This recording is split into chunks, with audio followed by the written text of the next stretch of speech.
dengan saya sendiri, Indah Dwi Utami, NPM 2424178. Saya Kinur Anggreni, NPM 2424172. Saya Ananda Nandani dengan NPM 2420006. Saya Nafadila Rafiani dengan NPM 242000184. Saya Natasha dengan NPM 2420199. Saya Adialita Ayusari dengan NPM 2400191. Yang pertama, customer value dari Adidas itu ada product value, kualitas, kinerja, inovasi. Pelanggan mendapatkan sepatu atau pakaian dengan teknologi inovatif atau misalnya teknologi boost, pre-matching atau auto ready yang meningkatkan performa atletik, kenyamanan, dan daya tahan. Yang kedua ada service value, kemudahan berbelanja di toko fisik yang profesional atau e-commerce yang efisien, layanan pengembalian yang mudah, dan layanan pelanggan yang responsif.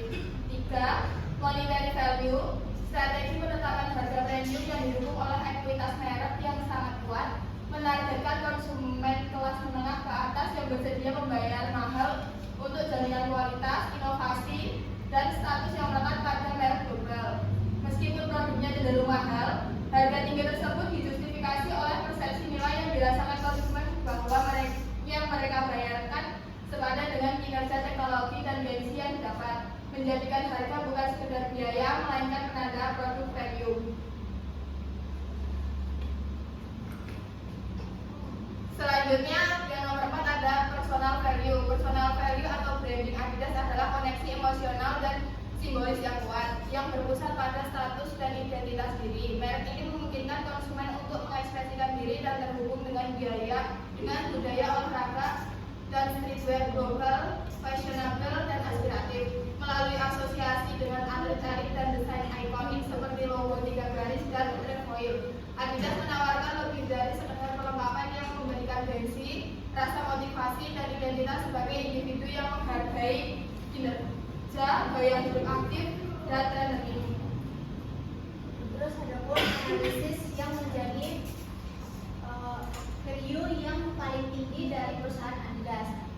Menurut kami, berdasarkan 4 dasar value yang telah dijelaskan, personal value merupakan value yang paling penting dan memiliki pengaruh besar bagi Adidas. Meskipun produk value seperti Bunds atau Pre-Made sebagai dasarnya, serta monetary value berupa harga tinggi menjadi fleksinya yang membuat nilai Adidas melampaui produk itu sendiri adalah gengsi, status, dan koneksi emosional yang ditawarkan. Alasannya, 1. Personal value merupakan multiply untuk value lainnya.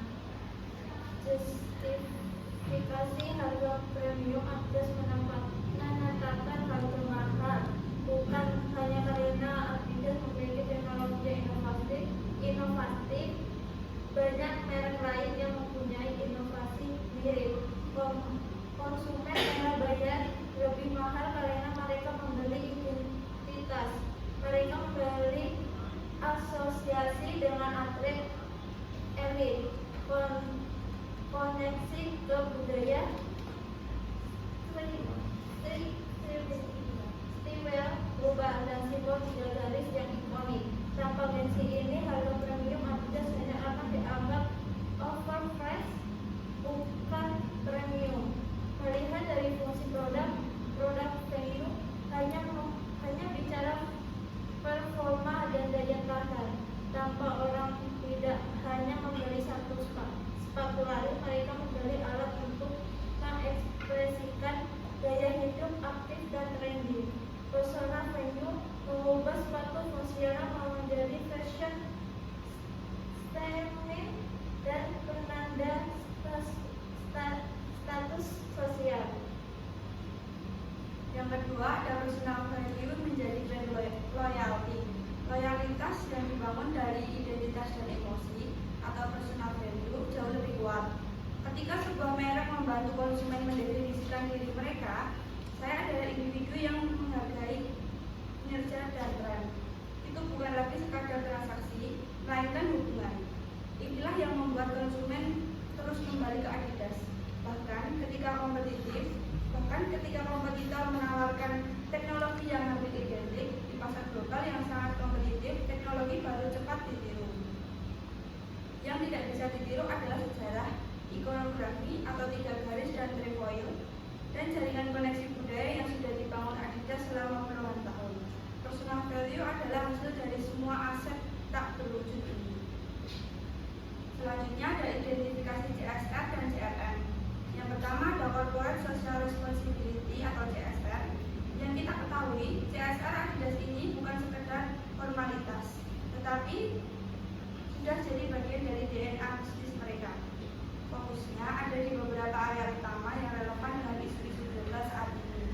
Yang pertama adalah keberlanjutan ekosistem. Ini merupakan pilar utama CSR Adidas. Mereka sangat menyadari bahwa sektor fashion dan olahraga memiliki pengaruh yang signifikan terhadap lingkungan. Oleh karena itu, Adidas sangat berkomitmen untuk meluncurkan inisiatif yang ramah lingkungan. Contoh yang paling terkenal adalah kerjasama mereka dengan Parley for the Oceans, di mana mereka membuat sepatu dan pakaian dari plastik daur ulang yang diambil dari lautan. Adidas bukan hanya mengembangkan inovasi produk, tetapi juga sebuah pernyataan tegas mengenai komitmen mereka dalam mengurangi sampah plastik. Yang kedua, keadilan sosial dan tenaga kerja. Sebagai salah satu rangsa dalam industri pakaian, Adidas memiliki tanggung jawab besar kepada jutaan karyawan dan jaringan pasoknya. Mereka sangat aktif dalam memperjuangkan isu-isu seperti gaji yang adil, lingkungan kerja yang aman, dan menghapus perbudakan kerja.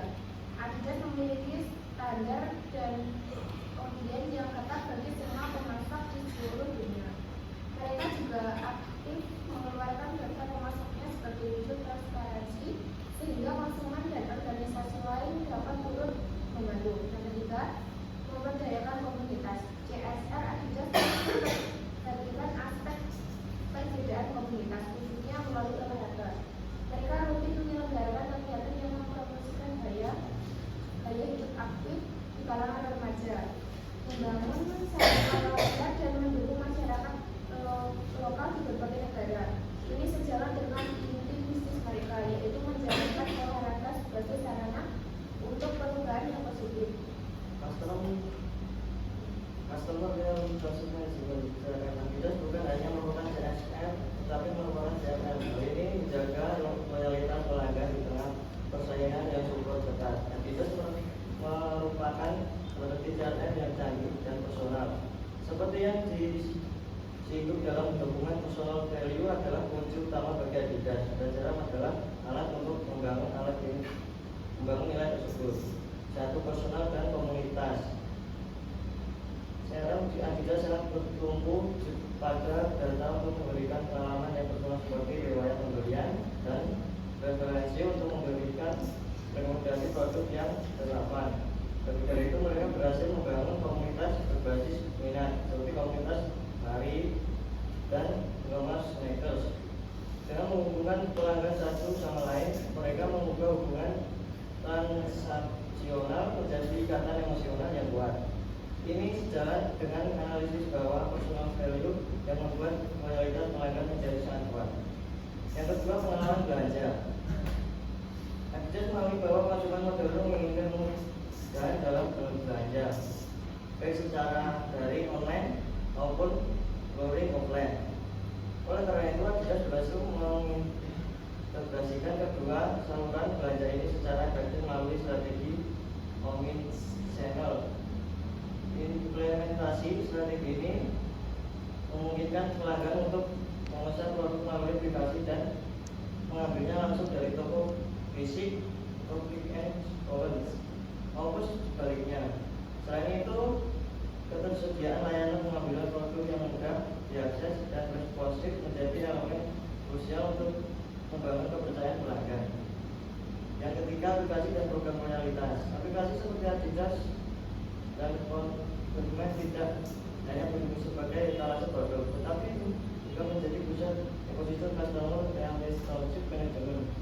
Perusahaan melalui platform ini, pelanggan memperoleh akses eksklusif terhadap produk edisi terbatas, konten inspiratif, dan penawaran khusus. Program loyalitas seperti Adiko memberikan imbalan poin atas setiap transaksi maupun interaksi yang kemudian dapat ditukarkan dengan beragam keuntungan atau reward. Pendekatan ini membuat konsumen merasa dihargai dan mendorong mereka untuk terus kembali. Sekian presentasi dari kelompok kami.